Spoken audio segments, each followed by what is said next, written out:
Hello guys, welcome back my channel. मेरा नाम आकाश सिंह यादव है। मैंने वन टाइम यूजीसी नेट और one time UGC JRF clear किया है। करंटली मैं रिसर्च स्कॉलर हूं। ठीक है, आज एक बहुत ही इंपॉर्टेंट वीडियो पे हम बात करने वाले हैं।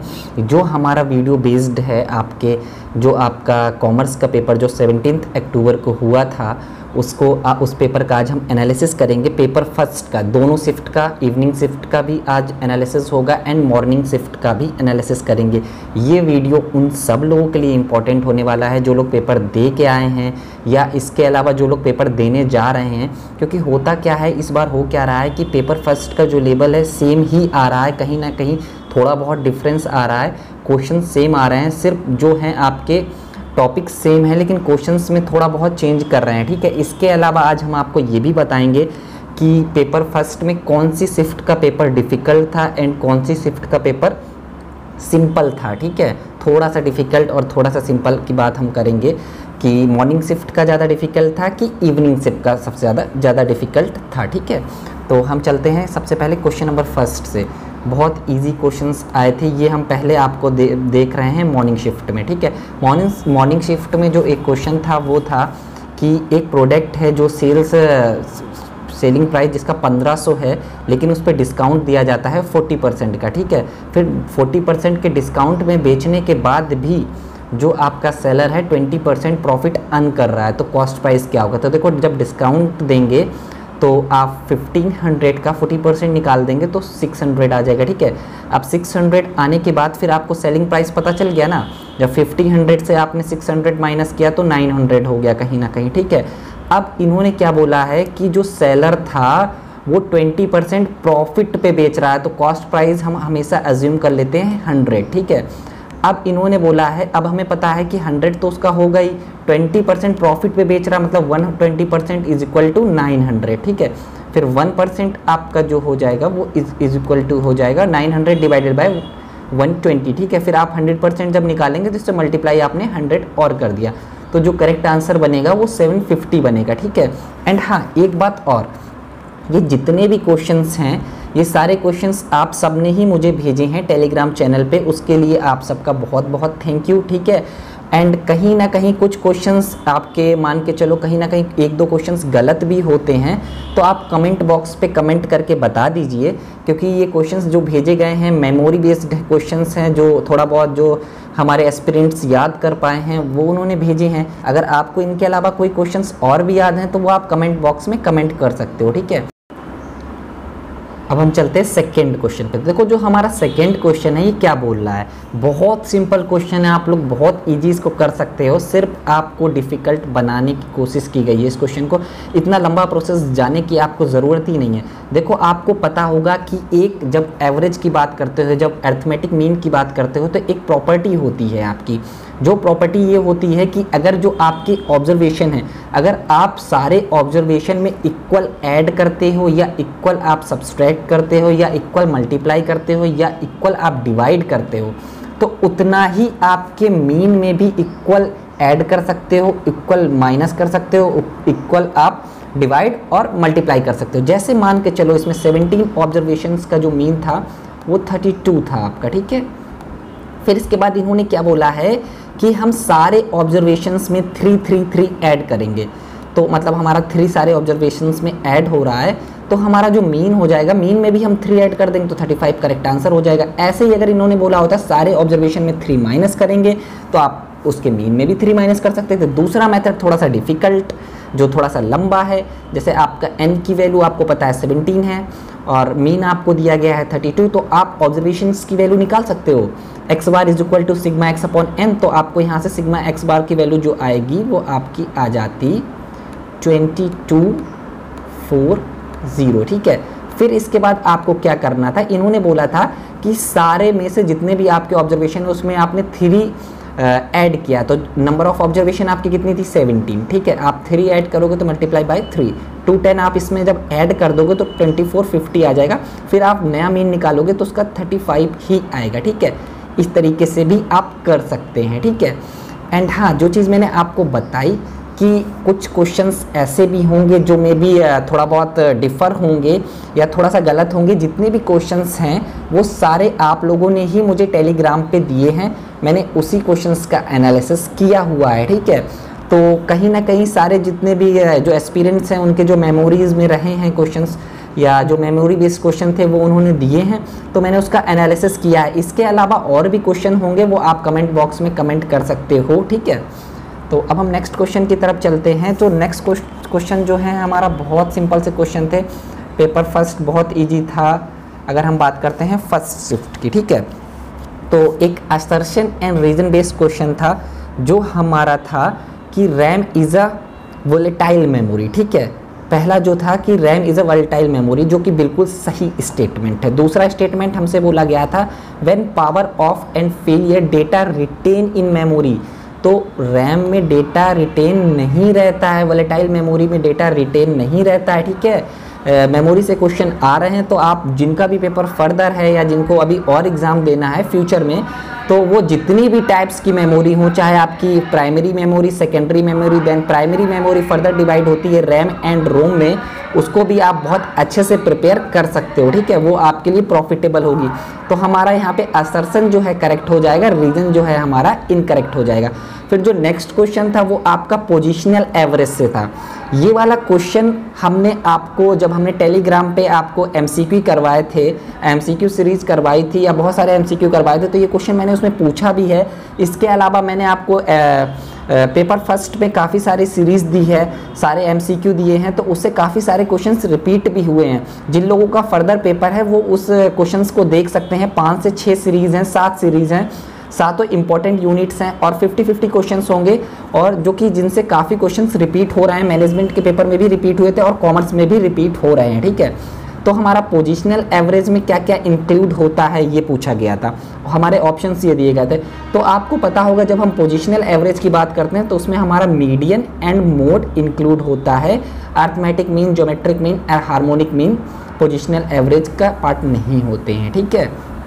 फिर जो हमारा नेक्स्ट क्वेश्चन जो था डेटा इंटरप्रिटेशन का जो लेवल था बहुत सिंपल था और परसेंटेज बेस्ड था। आप लोगों ने सबने ही बताया है, मैंने सब लोगों से पहले इनपुट लिए हैं, इसके बाद ही एनालिसिस किया है, इसीलिए मुझे टाइम लगा है एनालिसिस करने में, क्योंकि मैंने क्वेश्चंस की एक्यूरेसी भी देखी है और क्वेश्चंस की ऑथेंटिसिटी भी देखी है। जितने भी क्वेश्चंस मैं बताऊंगा मोस्टली आपके वो आए होंगे, क्योंकि मैंने वो क्वेश्चंस इंक्लूड किए हैं जो मुझे 2 या 3 लोगों ने भेजे हैं, ठीक है।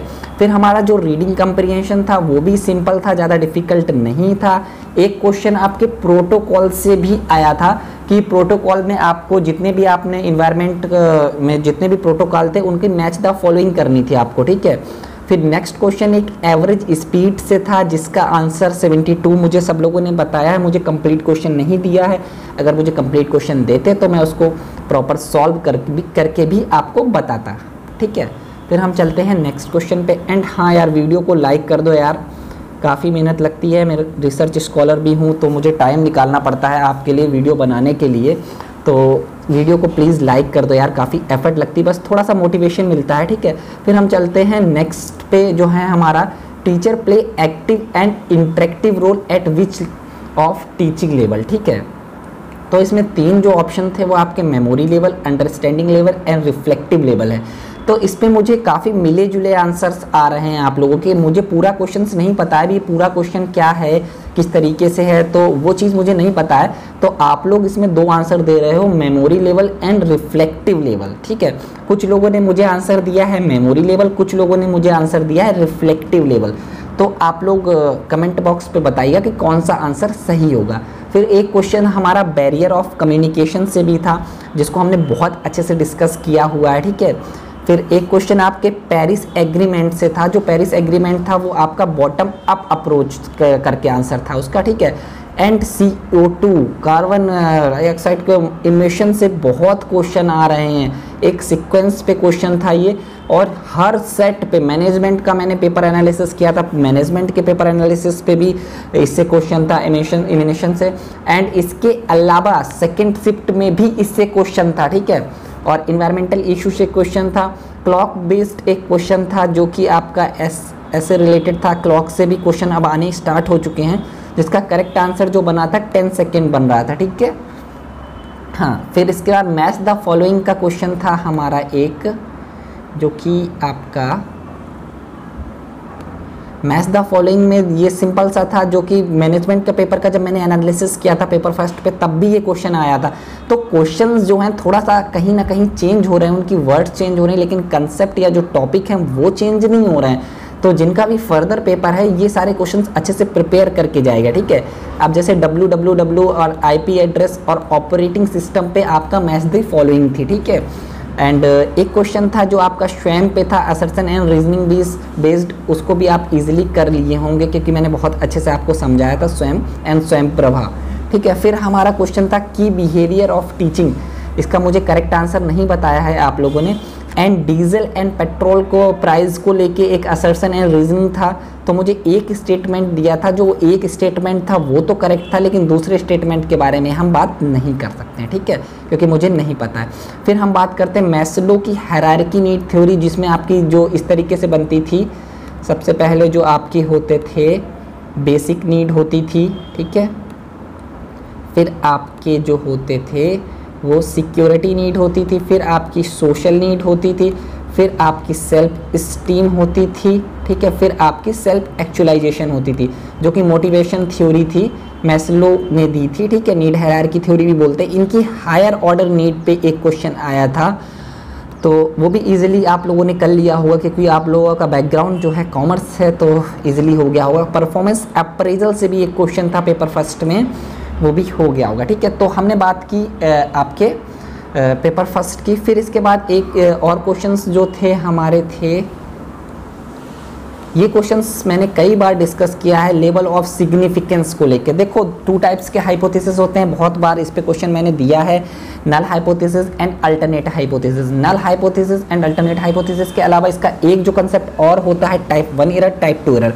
टाइप 1 एरर आपका तब होता है जब हमारा नल हाइपोथेसिस ट्रू होता है लेकिन हम उसको रिजेक्ट कर देते हैं। टाइप 2 एरर तब होता है जब हमारा नल हाइपोथेसिस जो हमारा होता है फॉल्स होता है लेकिन हम उसको एक्सेप्ट कर लेते हैं, ठीक है। तो इसमें पूछा गया था लेवल ऑफ सिग्निफिकेंस में आप किसको रिजेक्ट करते हो, तो लेवल ऑफ सिग्निफिकेंस में हम नल हाइपोथेसिस को रिजेक्ट करते हैं, ठीक है।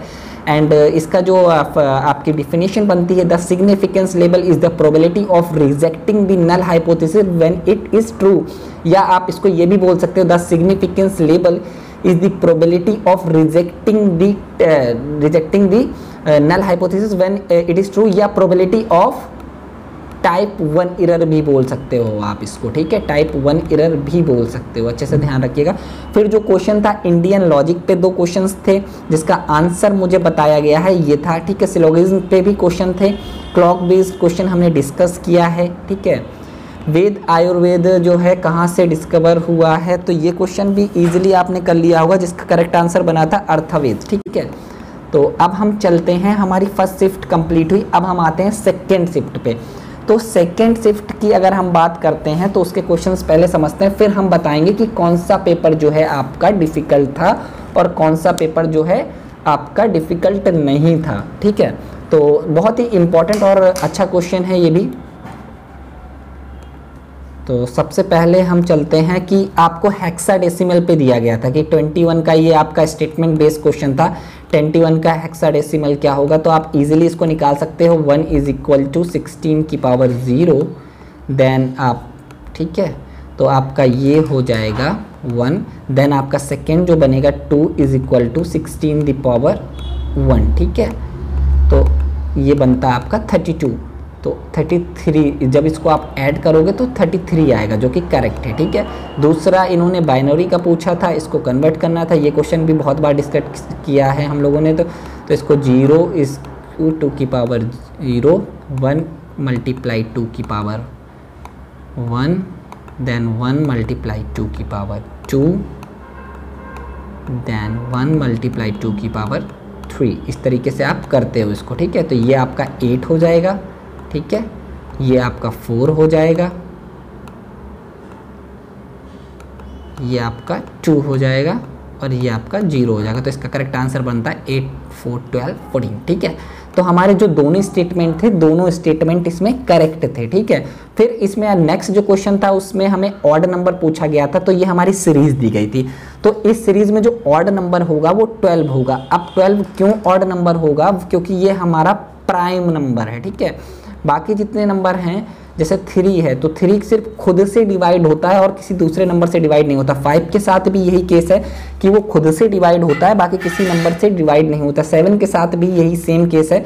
सिर्फ 12 एक ऐसा नंबर है जो किसी दूसरे नंबर से भी डिवाइड हो सकता है, बाकी 19 के साथ भी यही केस था हमारा। तो करेक्ट आंसर 12 बनता, ठीक है। नेक्स्ट जो था हमारा एंगल के बारे में पूछा गया था। 550 पे जो क्या एंगल बनेगा तो डिग्री क्या होगी, तो उसका था आंसर 67.5, ठीक है। ये इजीली आप लोगों ने कर लिया होगा, ज़्यादा डिफ़िकल्ट नहीं था ये, ठीक है। अब हम चलते हैं नेक्स्ट पे। तो ये भी बहुत सिंपल से क्वेश्चन हैं, इजीली हो गए होंगे। तो दिया क्या गया है, if the sum of digit of a number is divisible by 3 then the number is divisible by 3, ठीक है। ये स्टेटमेंट हमारा सही था, और क्यों सही था अभी बताते हैं। If the sum of the digit of number is divisible by 9 then the number is divisible by not divisible by 9, ये हमारा स्टेटमेंट गलत था। अब हम आपको बताते हैं इसका कंसेप्ट क्या था।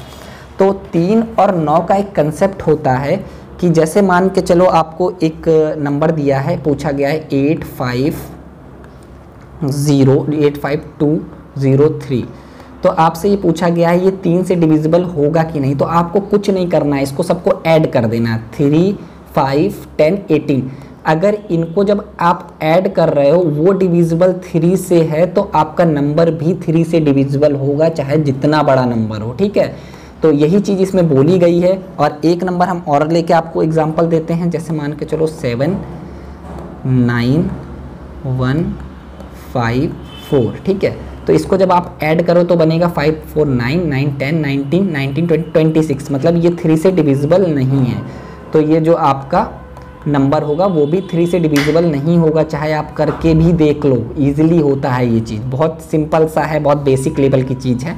फिर 9 के साथ भी सेम केस है, 9 के साथ भी सेम रूल अप्लाई होता है। जैसे मान के चलो मैं आपको एक नंबर देता हूँ 51984, ठीक है। जब हम इसका सम करेंगे डिजिट का 8, 4, 12, 12, 20, 21, 22, 27, अगर 27 9 से डिवाइड है तो ये नंबर भी 9 से डिविजिबल होगा, ठीक है। लेकिन इसमें क्या बोला गया है, नॉट, इसलिए ये हमारा इनकरेक्ट होगा। अगर डिविजिबल बोला जाता तो हमारा ये करेक्ट होता। तो हमारा स्टेटमेंट फर्स्ट जो है वो ट्रू होगा और सेकेंड जो है फॉल्स होगा। नेक्स्ट क्वेश्चन जो था गुडनेस ऑफ फिट टेस्ट, ये मैंने बहुत अच्छे से डिस्कस किया था, इसकी पूरी एक क्लास ली है मैंने, जितने भी टेस्ट थे। तो जो हमारा गुडनेस ऑफ फिट टेस्ट होता है वो हमारा चाई स्क्वायर टेस्ट होता है, ठीक है। फिर एक क्वेश्चन आपका सीक्वेंस मेमोरी पे था, जो कॉस्ट के बेस में आपको मेमोरी को सीक्वेंस करना है। तो मुझे इतना ही बताया है, पूरा आपकी जो मेमोरीज हैं वो नहीं दी हैं। अगर मेमोरीज होती तो मैं उसको पूरा आपके कॉस्ट बेस में सीक्वेंस कर देता, ठीक है। फिर नेक्स्ट क्वेश्चन जो था आपका मैच द फॉलोइंग से क्वेश्चन था, ठीक है। नेक्स्ट क्वेश्चन जो था मैच द फॉलोइंग से था। NAD का आपका जो फुल फॉर्म होता है नेशनल एकेडमिक डिपॉजिटरी।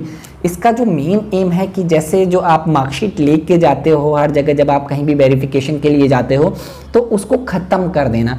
एक आपका डिजिटल एकेडमिक डिपॉजिटरी बनेगा, उसमें आपके जितने भी सर्टिफिकेट होंगे सारे रखे जाएंगे, सारे इंस्टीट्यूट का जो भी प्रोवाइड करेगा सब उसी में प्रोवाइड करेगा, ठीक है। तो दूसरा जो था हमारा NDL, जो कि बहुत इंपॉर्टेंट है, नेशनल डिजिटल लाइब्रेरी, जो कि कहाँ है, IIT खड़गपुर में है, जिससे मैं PhD कर रहा हूँ, जिस कॉलेज से मैं रिसर्च स्कॉलर हूँ, ठीक है। इसके बारे में तो मुझे बहुत अच्छे से पता होना चाहिए था, ठीक है। फिर हमारा जो नेक्स्ट है वो है हमारा स्वयं एंड स्वयं Prabha.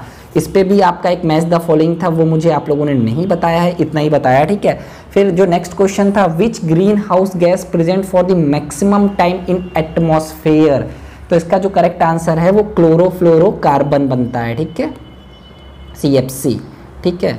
Announcement in railway station in which type of communication, इसका मुझे आपने करेक्ट, अभी एक और इसका ऑप्शन होगा वो नहीं बताया, लेकिन अभी यहाँ तक देखने में मुझे ये कहीं ना कहीं ये वाला सही लग रहा है, बट लेकिन देखते हैं, लेट्स सी आंसर की आने के बाद क्या सही होता है। DI कहीं ना कहीं थोड़ा सा डिफ़िकल्ट टू मॉडरेट थी इस पेपर में, DI का लेवल थोड़ा सा हाई था अगर हम बात करते हैं फर्स्ट वाले आपके शिफ्ट से, मॉर्निंग शिफ्ट से, ठीक है। RC की अगर हम बात करते हैं, RC कहीं ना कहीं थोड़ा सा डिफिकल्ट था, ज़्यादा डिफिकल्ट नहीं था, थोड़ा डिफिकल्ट था, ठीक है। फिर एक क्वेश्चन आपके बैरियर्स इन कम्युनिकेशन से था, ठीक है। फिर रिसर्च टाइप से एक क्वेश्चन था कि आपका कोल्डिंग रिसर्च है तो उसमें आप फ्रेंड सर्किल और रिलेटिव वगैरह से रिसर्च करना चाहते हैं तो ये कौन सी रिसर्च होगी, ठीक है। तो इसका मुझे क्वेश्चन जो है पूरा नहीं पता है, अगर पूरा पता होता तो फिर मैं सही से आपको बताता कि कौन सी रिसर्च होगी, ठीक है। फिर इन्वायरमेंटल इशू से CO2 इमिशन, फिर वही आ गया, देखो हर पेपर में इससे क्वेश्चन आ रहा है तो इसको बहुत अच्छे से प्रिपेयर करके जाएंगे आप लोग जिनका भी पेपर फर्दर होने वाला है, ठीक है। फिर जो नेक्स्ट क्वेश्चन है वो है हमारा which education come to light after post independence. तो हमारा जो थी टेक्निकल एजुकेशन थी, इंडिपेंडेंस के बाद हम टेक्निकल एजुकेशन पे फोकस हुए थे, इसीलिए हमने IIT खड़गपुर और जितनी भी IITs वगैरह बनाई गई थी, ठीक है। हाँ, थैंक यू, इतने ही क्वेश्चंस थे। अब हम बात करते हैं कि कौन से पेपर का जो लेवल है आपका डिफ़िकल्ट था एंड कौन से पेपर का लेवल थोड़ा सा सिंपल था। तो देखो कहीं ना कहीं डिस्क्रिमिनेशन तो हो रहा है क्योंकि कॉमर्स का जो पेपर है वो 2 शिफ्ट में हुआ है, तो क्वेश्चंस भी चेंज होंगे तो कहीं ना कहीं इफेक्ट तो होता है।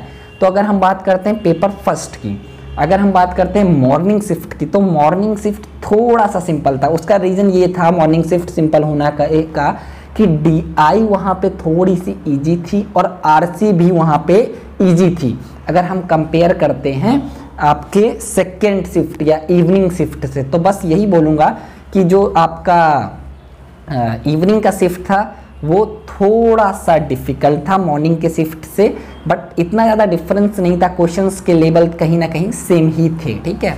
तो थैंक यू। हाँ, जो लोग भी अभी चैनल को सब्सक्राइब नहीं करे हैं चैनल को सब्सक्राइब कर लो क्योंकि यार फ्यूचर में और भी बहुत अच्छे अच्छे वीडियो आने वाले हैं। अभी PhD का जो इंटरव्यूज से रिलेटेड वीडियो बनाऊंगा मैं कि आपको इंटरव्यू में क्या करना चाहिए एंड रिसर्च प्रपोजल एंड आपकी स्टेटमेंट ऑफ पर्पस में क्या डिफरेंस है, IIMs और IITs में आप इंटरव्यू कैसे देते हो, कौन सा बेटर है, इन सब चीज़ों पर फर्दर वीडियो बहुत जल्दी आने वाले हैं, ठीक है।